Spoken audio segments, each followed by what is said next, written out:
Good afternoon. My name's Mick Napier, and I'm speaking on behalf of Scottish Palestine Solidarity Campaign. Every week we have a conversation with people we think have something significant to contribute to building effective solidarity with the people of Palestine.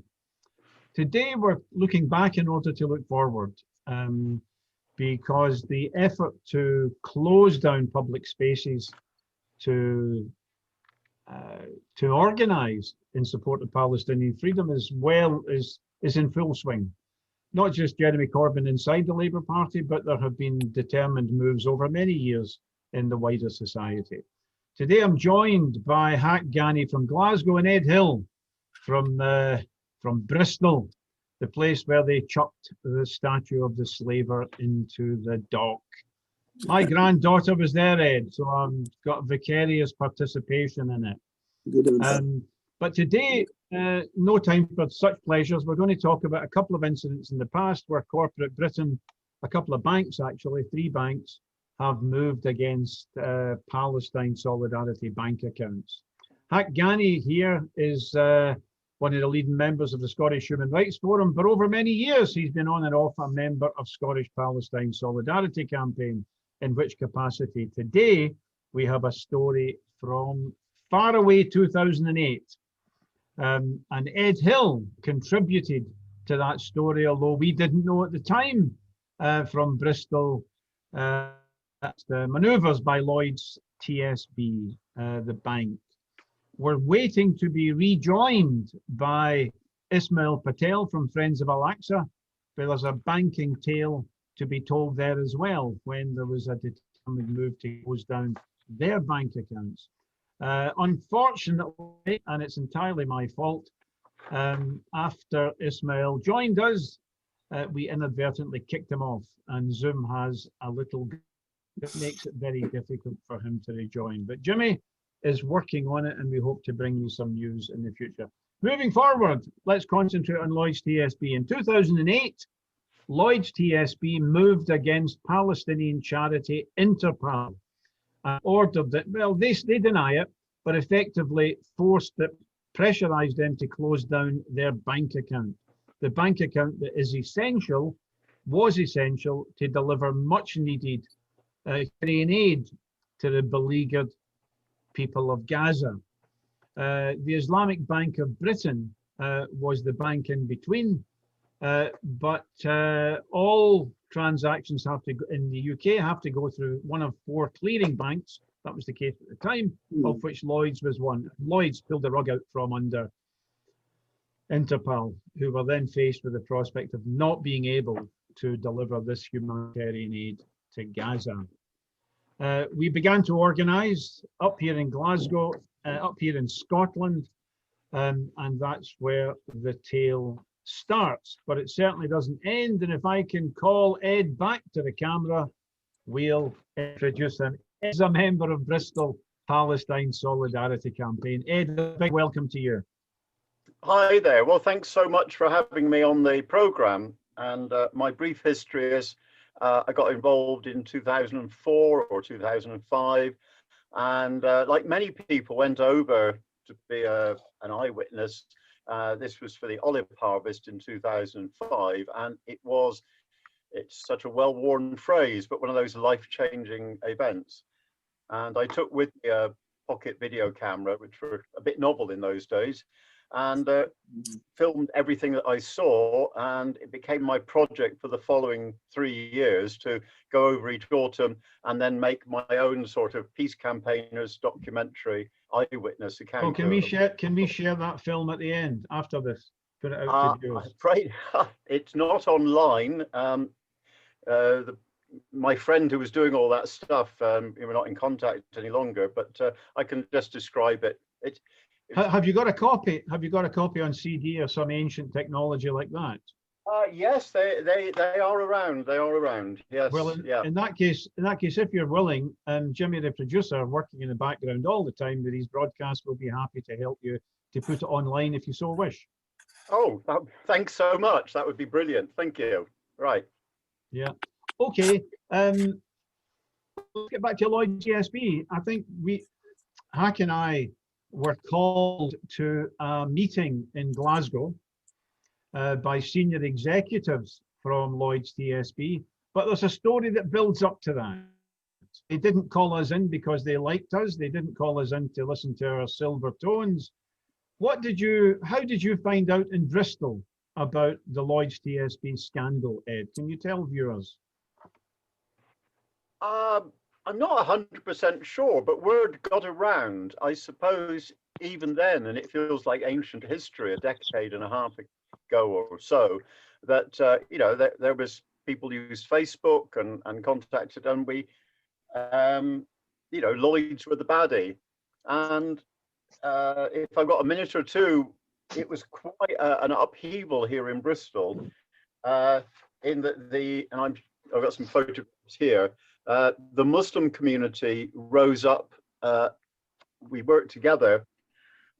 We held then what was then the record of a sort of the biggest demonstration of its kind in Bristol, which had over 1,000 people. Wow. It was frightening enough to the establishment that the local media didn't want to cover it. It never happened. So we had to fight them on that. And we held rallies, and it turned into a bit of a saga that every Friday we would march to a Lloyds bank and close them down. They'd have to close their doors, shut up shop, and wait for us to pass by. It was all very non-violent, but passionate because of the awful situation in Gaza and the injustice of the banking services and that much needed money to pay for essential things for people in Gaza. So it was very passionate, and it had quite an impact, but we didn't know what was happening up at your end of the country. But you say the Muslim community was strongly involved, disproportionately involved. I mean, there are many reasons for that, but one is, of course, that Interpal was a Muslim charity, or overwhelmingly a Muslim charity, set up to deliver humanitarian aid to Gaza. And here it was being cut off, while the people of Gaza in their agony were headed on that whole direction that took them to the present day of what I would argue was actually genocidal. So how many weeks did you, you know, cause a scene in the city centre and elsewhere and force the closure of some Lloyds TSB banks, Ed? Well, I've been looking through my filing system, which unfortunately is not very well organised, trying to pull out photographs from the time, because I do remember taking them. So I only have a hazy memory. I can't find that stuff just at the moment, but I know it seemed to reoccur week after week. Each Friday there'd be a march, a small march from the sort of inner city Muslim area, and I certainly remember 2 Lloyds banks being shut down, and one of them was the prestigious head office in the centre of Bristol, with very historic, you know, doors which were then sort of very gradually rolled. It was a rolling door, not an opening door, and locked from the inside. And this was very empowering. Now, 12 years ago, Islamophobia has reached a screaming point in the intervening 12 years, and elements in the Muslim community are understandably intimidated. But this is before then. Have I got that right, Ed? Yes, I would agree with your summary there, that you know, the Prevent programme and, you know, the Islamophobia on the streets has been whipped up really to persecute the Muslim community and hold them down. I mean, this all started with the war in Iraq. Obviously, somebody in high office identified that that was the section of the community which would probably have a feeling of solidarity with what was happening in the Middle East and the victims involved, and took, you know, set in motion a movement really to hold down that section of our population. And this is a terrible injustice. It's, you know, it's the race card being played yet again by those in power to divide us and hold us down. We've got Ismail Patel here. Ismail, give us a thumbs up if you can hear me. I can hear you very well. Oh my God, this man can speak. We can hear you. Now look, we're going to talk to you later about another banking issue, which actually had a good outcome. But were you aware of the Lloyds TSB issue, Ismail? Well, sorry, say that again. Were you aware of what was happening with Interpal and Yes, Lloyds absolutely. TSB in 2008. And did you Yes, relate to that in any practical way? very much so, because our problem started 3 years before them. So yes. Mm. We'll come to it. Okay. Well, look, this was just after, sorry, just before Operation Cast Lead, the massacre that took place at the end of 2008, 2009, and then it moved over into 2009. And understandably, as happens with these periodic massacres, a lot more people were energized to take action. There were big demonstrations in Glasgow against the Gaza massacre. We were involved with others, and I have to say, when we organised with a lot of other people who wanted to call a huge demonstration, we asked that it was agreed at the meeting that there would be a rallying point outside Lloyds TSB. Some people who are pro-Palestine were very much opposed to that, and that call disappeared. But nonetheless, a very large number of us gathered outside Lloyds TSB. Let me show you, if Jimmy will allow me. No, it's gone. We began to use the glass frontage of Lloyds banks as a publicity opportunity, and we fly posted the entire glass frontage with posters about Lloyds TSB choking off aid to the people of Gaza. It built up not just in Bristol, where they played a tremendous game, but also in Newcastle, Brighton, and I believe Bath. My daughter lives in Bath. It's a Tory town in many ways, but there's obviously some good people there as well. And then, what happened? You and I went together to Jury's Inn on Jamaica Street. You want to tell people what happened? Yeah, but before that, building up to that, as you said, they used to use the front of the bank glass as our newspaper, so to say. And I think that was every Saturday, if I remember. Is that right? Every Saturday, we used to go up to the front of the Lloyds TSB bank, and every single person who wanted to go into the bank, customers, we presume, we would talk to them and we would tell them what the situation was. And many of them would turn away. So we did this for many weeks, and eventually the bank realized this is not going to be good for business. And then, as Mick says, they wrote to us. My memory is not that good, so I can't remember the details. But I do remember being invited. Mick was invited, and Mick was kind enough to consult. And together we went up to Jury's Inn, was it, yeah? Jury's Inn. Jury's Inn on Jamaica Street in the centre of Glasgow. Yeah, and they had booked a small room for us. So we sat there, and the lady from the bank came to speak to us. She tried to convince us that what we were doing wasn't nice, wasn't good, wasn't proper. But we weren't having it either. And so we gave her a good talking to, so to say. And eventually, Mick, I'm trying to remember, how did it end?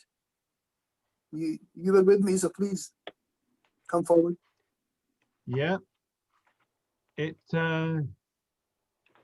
ended, well, actually, when we met with the Lloyds TSB executives, the chief executive of the bank at that time was a terrible Zionist. I forget his name. Horrible, committed political Zionist. So we smelled a big rat there. But they made the point, and I think it was true, that they were responding to American anti-terrorism legislation. And this Palestinian charity had been flagged up by elements in the USA as involved in terrorism. Terrorism in terms of the USA means anybody who supports Palestine.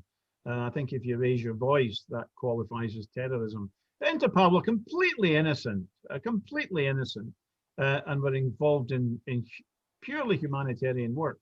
They said they had no choice because of the anti-terrorism legislation in the USA. To which we said, well, we had no choice, because we had promised Palestinians we would do our utmost to ensure the aid would continue to go, and we failed to agree, and things continued. This was the Glasgow branch. I mentioned this to Ed, and he had a good chuckle on the phone.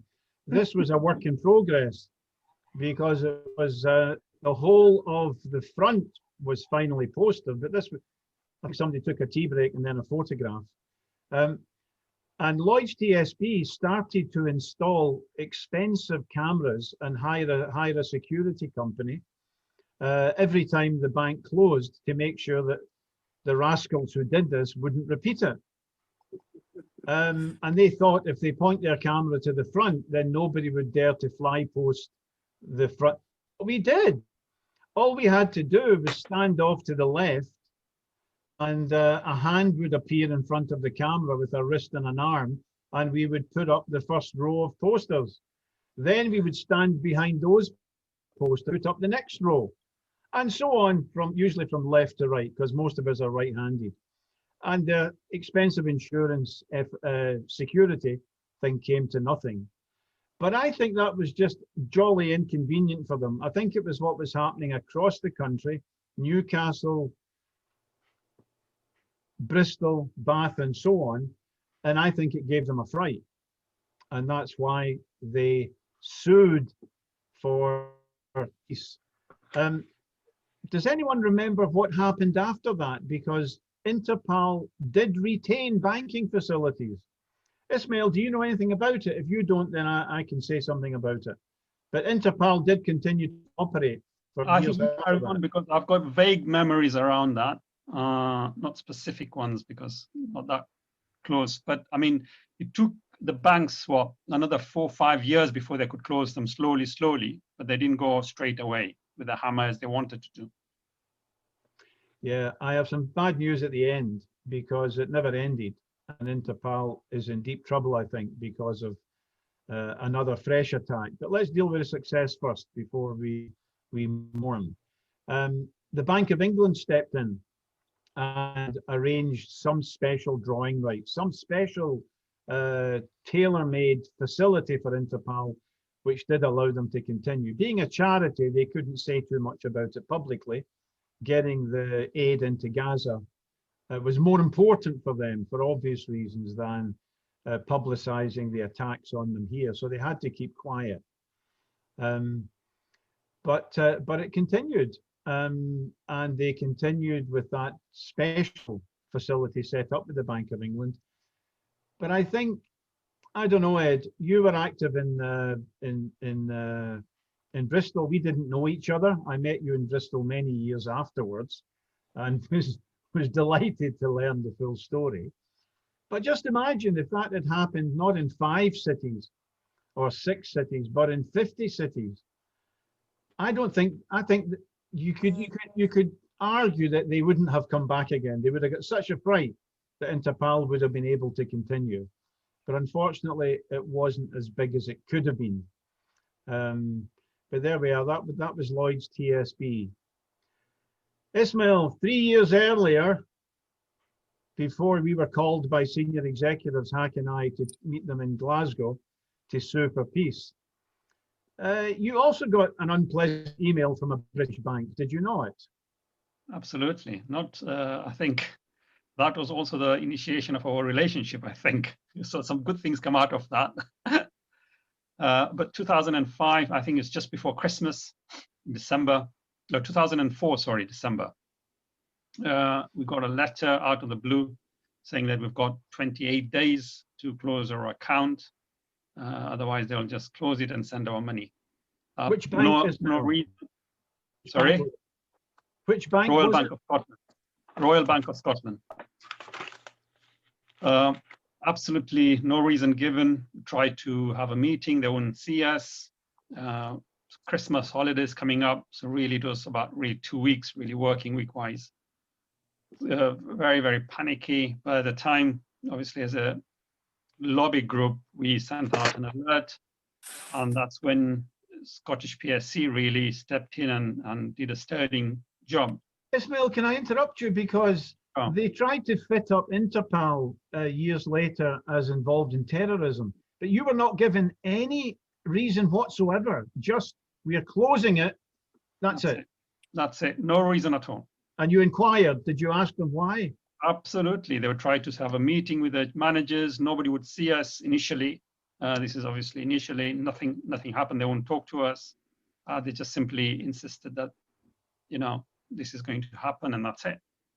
So we very, very quickly got to the laptops, as it were, and started a campaign asking people, telling them what had happened to us and asking people to do whatever they can. And I think I'll be, not just because you're sharing a platform with me, but I think it was Scottish PSC you guys were the instrumental in it, because the head office obviously is in Edinburgh for Royal Bank of Scotland.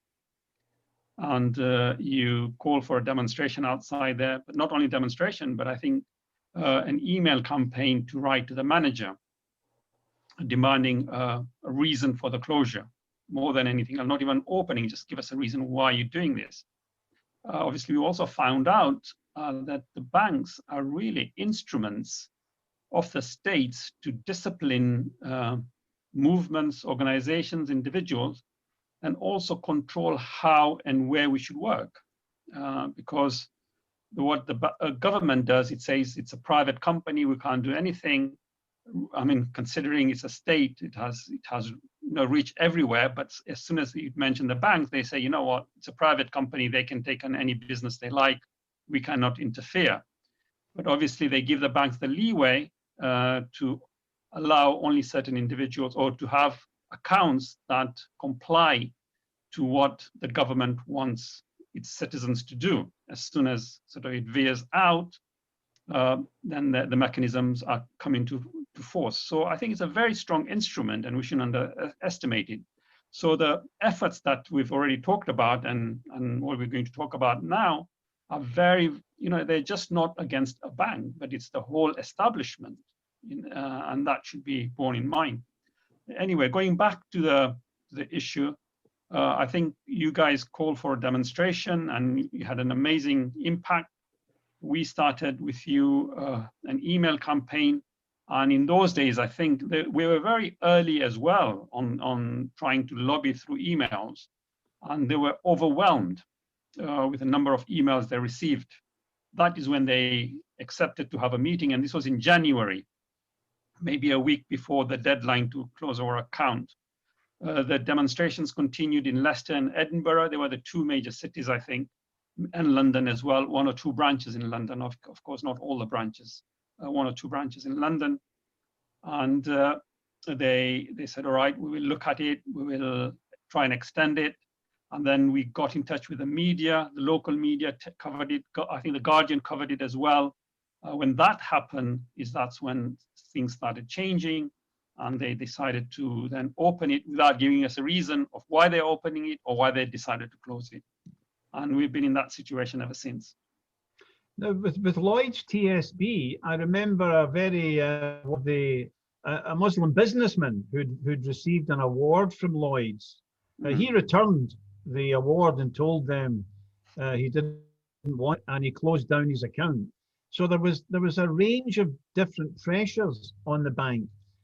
Were there any other pressures in the case of RBS, Royal Bank of Scotland, Ismail, that you heard of? Definitely were. I mean, from email campaigns, letters, demonstrations, closing of accounts. I know quite a lot of individuals close their accounts with RBS.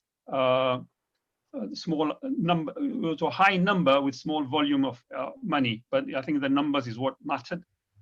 So yes, all those things were happening at once. And I think every little thing helped in trying to change their mind. With you and RBS, and of course we had to move when it was RBS. If it had been the Bank of Lithuania, it's not so much to do with us.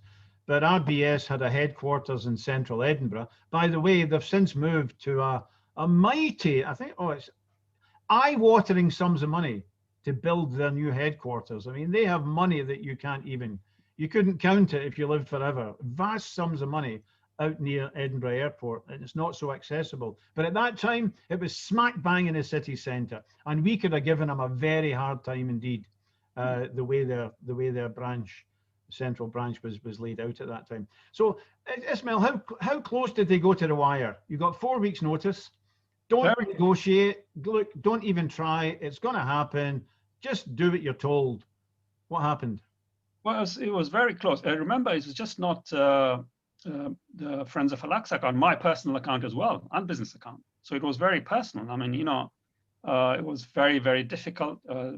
It sort of scared the society and community, the activists as well, that these kind of things can happen and they can silence us from trying to carry on with our work.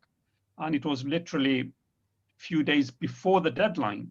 It was a few days before the deadline that they verbally first say they'll carry on, and only afterwards that did we get a letter to say that your account has been reopened. So yeah, we went right to the edge. Yeah, I've got it. I think it was the Thursday, because we were all set for the Saturday, Yeah. And then did they give you a few quid for your trouble? Have I got this? I think there was a small compensation. I forget what it was, but it was a small compensation. In a way, the money, obviously, the monetary sum is irrelevant, but the fact that they acknowledged it was very important. And what they had done was wrong, and they pre-acted without taking any due consideration for their customers or what we were doing.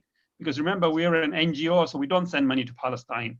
We have never been flagrant or violated the law in this country. There's nothing we have done that was wrong or illegal. And we never get money from abroad either.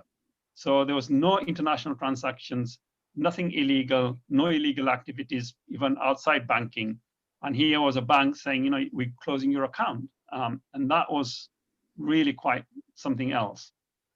Now, this followed very shortly after they closed the bank account of PSC in London, of the headquarters. Their bank account was closed down by Alliance in Leicester, and unfortunately, successfully closed down. That was much later, much longer later. Mick, ours was 2005. Sorry. Yeah. Okay. Anyway, a couple of £100. We're sorry. It's quite a difference from do what you're told. There's no possibility of negotiation, and this is going to happen, and you better get used to it. Sure. You must have felt good. Yeah, absolutely relieved, and we made so many new friends, and then that was something.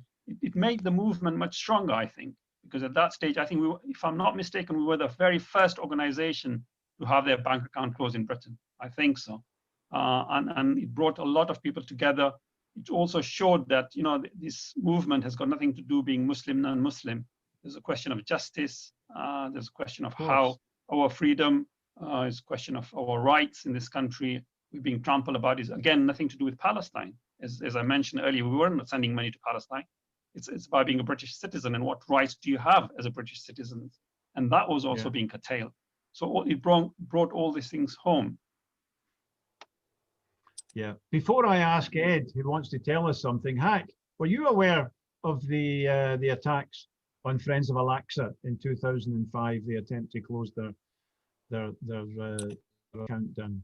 Yes, because we were in touch through the organization itself, the charity itself. So we knew what was happening, and it was disgusting and disgraceful that this could happen to people, British citizens living here, having their money in the banks, money which makes money for the banks, and then we get treated like this. So yes, we were, and we did what we could to try and help. So Ed, you've got Lloyds TSB under pressure. It's Interpal, a charity, and they move against it and accuse it of terrorism. We've got Israel charities. The JNF has no trouble with bank accounts, even though they're involved in massive crime against the people of Palestine, ethnic cleansing, all sorts of very dodgy charities. Do you want to add anything, Ed, about the Lloyds TSB? I mean, I have to take my hat off to what you guys did in Bristol. Well, that's very kind of you to say so. We're actually a small group, but a network of allies. Can I mention the Palestine Museum in Bristol, unique in the Western world? There aren't that many around. And that gets the message across to more mainstream people and tourists. And there's a network of activists, and when we need to, we work together. On the subject of banking, I've just been going through my photo album and found this picture of when we were protesting outside the co-op, which also famously withdrew banking services, or what did they say, reduced their risk appetite. Exactly. And that took away a number of campaign groups like Cuban Solidarity, I can't remember others, but our local Bristol Palestine Solidarity campaign had its bank account with the co-op, because that's where people like us usually turn to set up a bank account. And when the co-op was taken over by a hedge fund or something pretty brutal, they cancelled all those accounts. So here we are protesting outside a branch in central Bristol, and I'm proud that I made the sign that says "un" as in cooperative, uncooperative bank. But you know, this was a campaign that kind of fizzled out, unfortunately. They got their wicked way. But it makes me realize that for Palestine and other issues like this, we really do need more of a sort of grassroots link up between activists in different cities, because we could do a lot more together.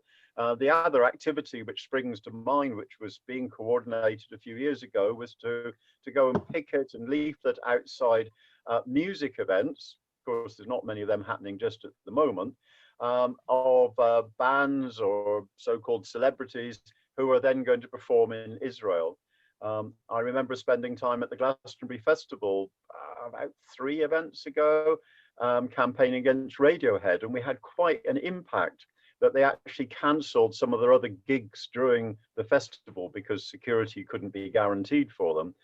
And it just shows what a small number of committed activists can do to have an impact on these big names and call them to account and call them out for what they're doing, which is regarding the immorality of the injustice that's happening in Palestine.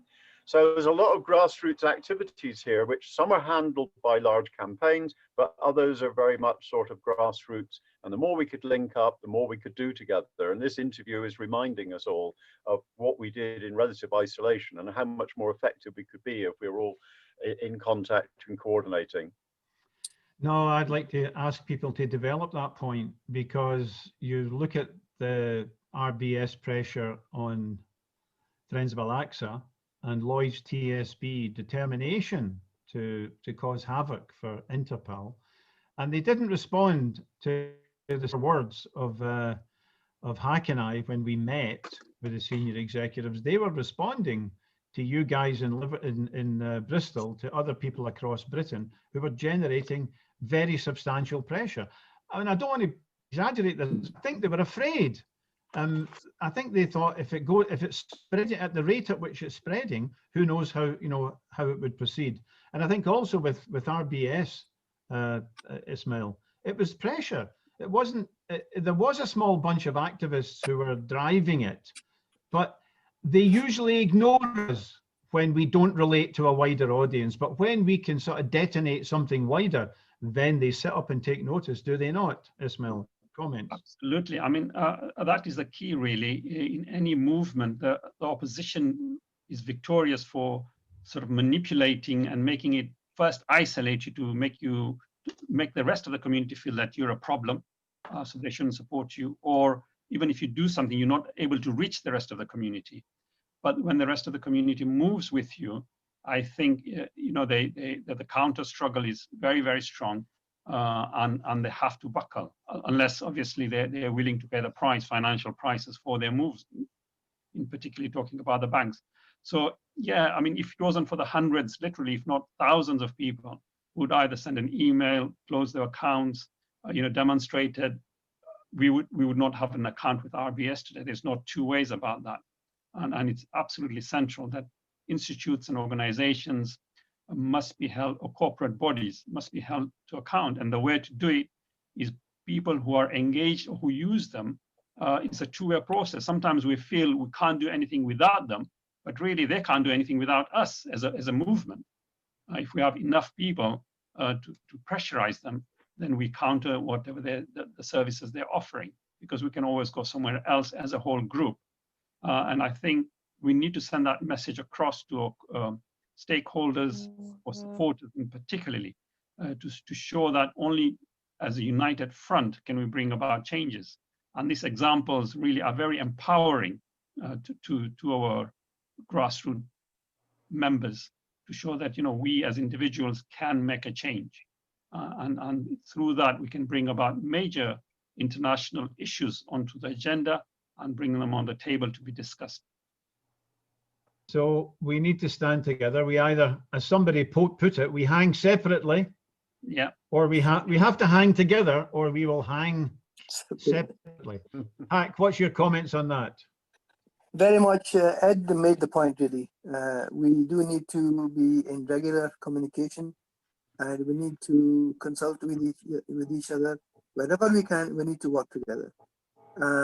And what you have just started, what we're doing just now, I think that is a step in that direction. We need to bring more and more people online, knowing what we're doing and joining with us together, so that we make a much bigger impact than we are doing just now. Although we have made an amazing impact considering our small amounts and small numbers. So definitely, yes, we need to come together. We need to come together regularly. We need to communicate. We need to empower each other. I've asked Jimmy, our producer, to see if he can dig up a very short video, which he may have. And it's a banking story. And once again, we don't go into a dark room and think. Sometimes things just happen because, you know, you get yourself into gear and you learn things. But we were protesting outside Barclays Bank in Edinburgh and Glasgow, and then we just went in and occupied the bank. And then one week, we had bought a pretty good PA system. And I don't want to blind you guys with science, but it had, what do you call it, Bluetooth. You know, there was no cord. You have a microphone and the PA system is quite far away. So we went inside, and I think I said to somebody, keep the PA system outside, okay? And we'll go inside. And it was fantastic. From inside the bank, we got a big row of cops who came and blocked the door. A lot of, you know, fluorescent vests, but we're inside, a lot of people. And this was on Princess Street, and even better on Argyle Street in Glasgow. Princess Street in Edinburgh was good, but Argyle Street in Glasgow, pedestrian precinct. So we're inside the bank and lots of different people are speaking, and they're addressing people outside on the street. And a very large crowd gathered. I mean, a big crowd, right? That you don't get very often. And we were able to explain to them what was happening inside the bank and why we were there.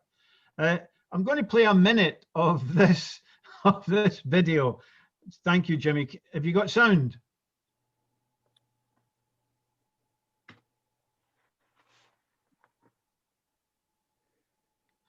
No, lost it.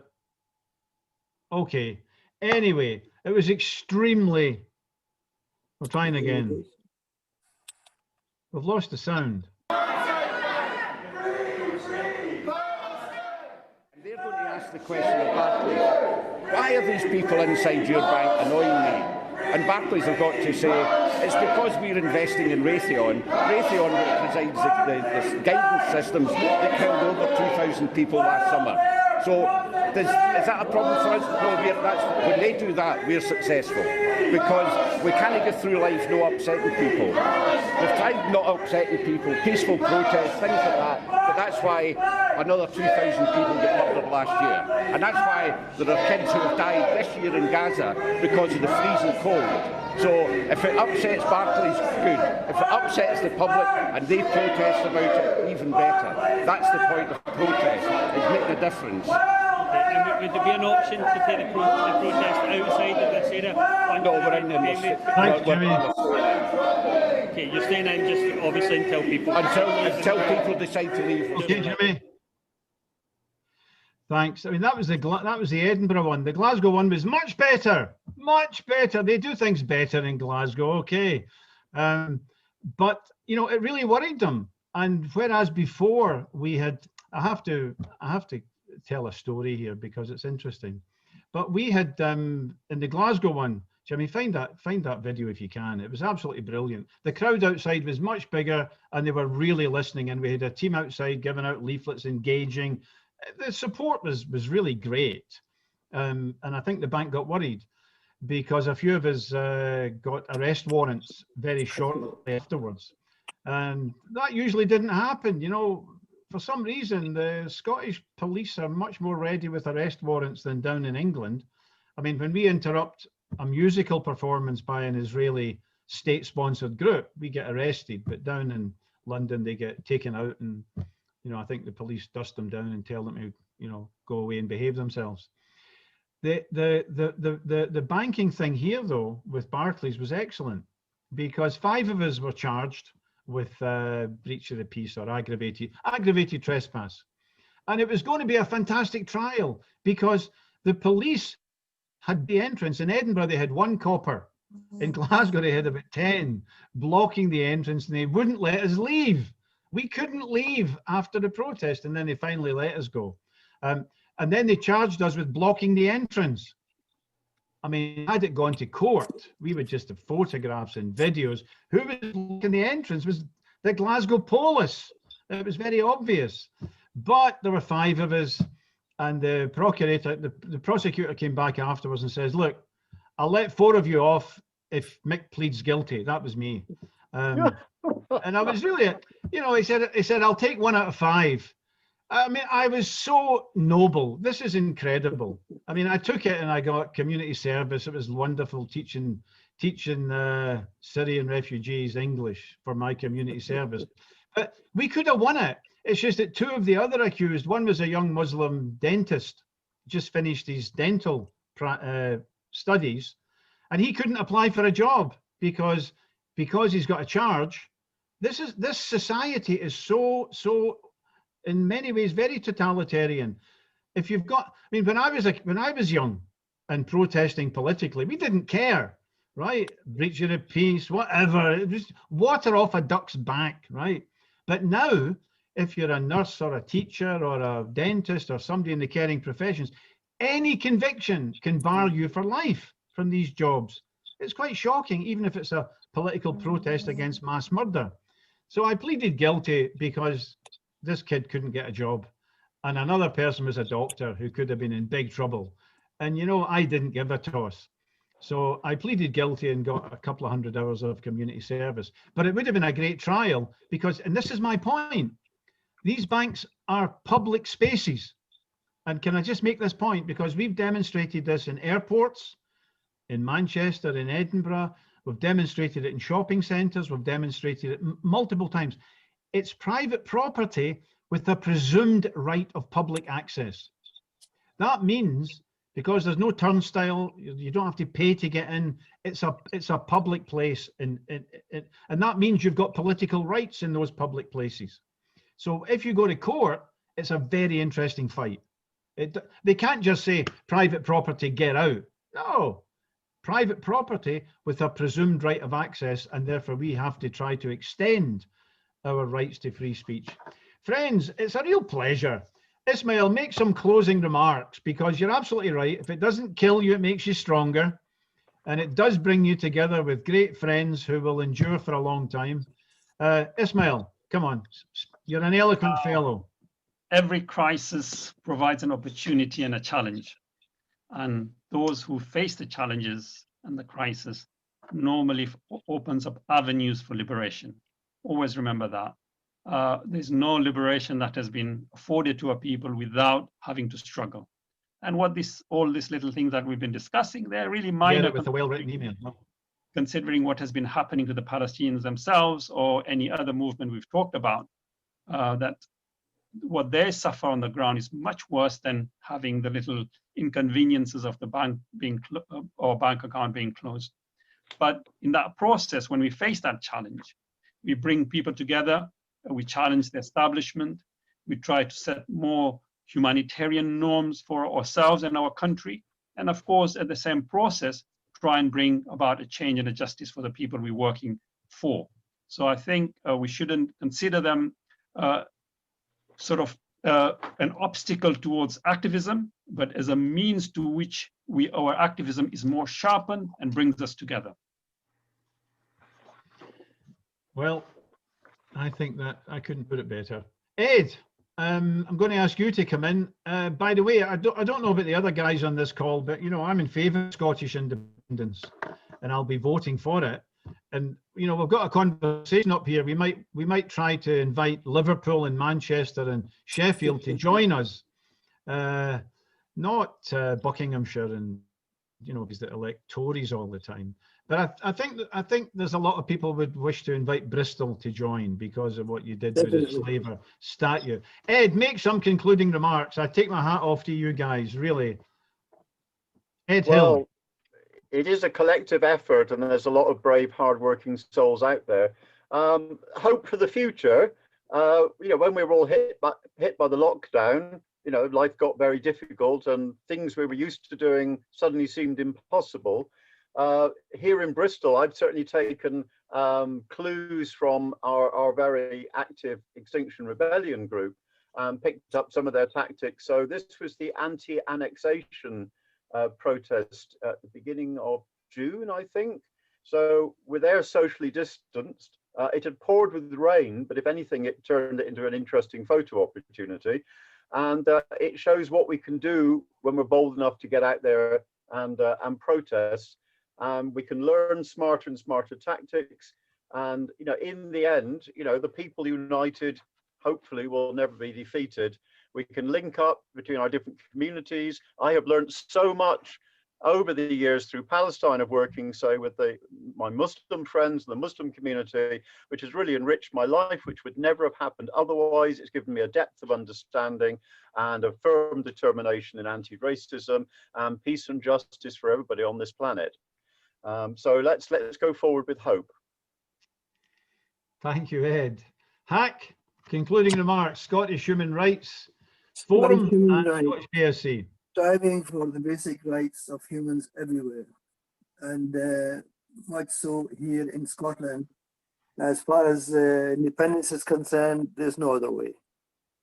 The Scots, throughout the history, if you read the history of Scots people, all over the world, and people might be surprised to know that one Scottish young soldier, early on in history, he went as part of the military at the time of the Crusades, and he was captured, and eventually he became a friend of the commander of the Muslim army, and eventually he was put in charge of Medina. He was made the governor of Medina. And he died there, and he passed away, and his grave is there just now. Scots everywhere have been liberating the world, and this is what we need to do, both for here in Scotland and for all the various places where oppression is rife, and Palestine is one of those. Kashmir is another one which has been hidden for many, many years. And of course, then we have Rohingya and Syria, and so much evil is happening. People are being destroyed, their lives are being destroyed. Young, old, men, women, children, slaughtered worse than we treat animals. So we need to stand up. We need to stand up and be counted and be active in society. Life is no life if I spend my whole time looking after myself. Life is life when I spend my time and my effort helping those people who are in need of help, making facilities, opportunities for them, allowing them to stand up on their own feet. So I would encourage myself first and everybody else to live a life which contributes to the benefits for other people, those who are in desperate needs, who are in dire states. Work together, come together, support each other, and support those who are in desperate situations. Well, I'm very moved by all three of them. I think, Hack, you may have a rosy pictured view of Scottish history. I think we have, like anywhere else, we have some cracking people. but we also have some monsters, and I don't just mean Tony Blair, and I don't just mean Gordon Brown. But we were a junior partner in the British Empire, and I think a lot of Brits who went abroad and Scots who went abroad did a lot of damage on behalf of that empire. But hey, this is time. Friends, it's a real pleasure. I'm so glad that all three of you came. Ed from Bristol, Ismail from Leicester, and Hack from Glasgow, and me from a tiny hamlet somewhere between the two the two main cities in Scotland. Friends, we worked together. Ismail will also remember an Israeli state-sponsored dance group came to Britain called Batsheva. They came to Edinburgh first, which was lovely because we gave them a very nice welcome each night that they performed in Edinburgh. They were protested hugely outside and inside. And then they came back a month later and began a tour from Edinburgh that went all the way down to Portsmouth. And in the English cities that they sing, every single performance was seriously interrupted. And people made the point that you can't bottle up the Palestinians in Gaza and travel around this country unimpeded as if you're a normal nation. You ain't, and we won't allow it.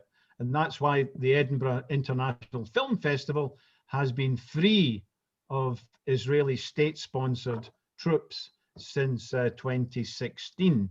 And if we have our way, it will remain so. So friends, I would just develop Ismail's point. I think he may have been thinking of, I was thinking of Gandhi. First they ignore you, then they laugh at you, then they fight you, then you win. We're at stage 3, but it's not automatic. You only win if you stand your ground. And all too often people are defeated and wiped out. And the history of Europe around the world is one of genocide. Israel's nothing special. It's just a late arriving and a bit of an anachronism because the genocide is still unfolding. We can't do anything to bring back the people of Tasmania who were wiped out, the people of Newfoundland who were wiped out, the incredible massacres that Britain carried out around the world with Scottish participation, I hasten to add. But we can help the people of Palestine, not because they deserve it, they do, but because they're struggling, they're fighting back. And because they're fighting back, we can come and act in solidarity with them. 30,000 children died last night of hunger and lack of access to clean water and all sorts of totally preventable things. There's not much we can do about it because they died alone. They're not a unit. They're just casualties of this evil system that we live under. But the Palestinians fight back, and that gives us the opportunity to join with them because they are our friends. The people who did what they're doing to Gaza did to the people of Grenfell, are responsible for tens of thousands of needless deaths in this country during COVID. They are responsible, and what they do to the people of Gaza and Palestine, they are doing to many, many other people, and we are suffering as well. We are not joined together with the people of Palestine just because they deserve it and just because they've earned it. We're with them because by doing so, they've earned it, they deserve it, but also because we help to make a better world at the same time for everybody. The enemies of the Palestinian people are the enemies of the human race. That's just the way the world is at this moment.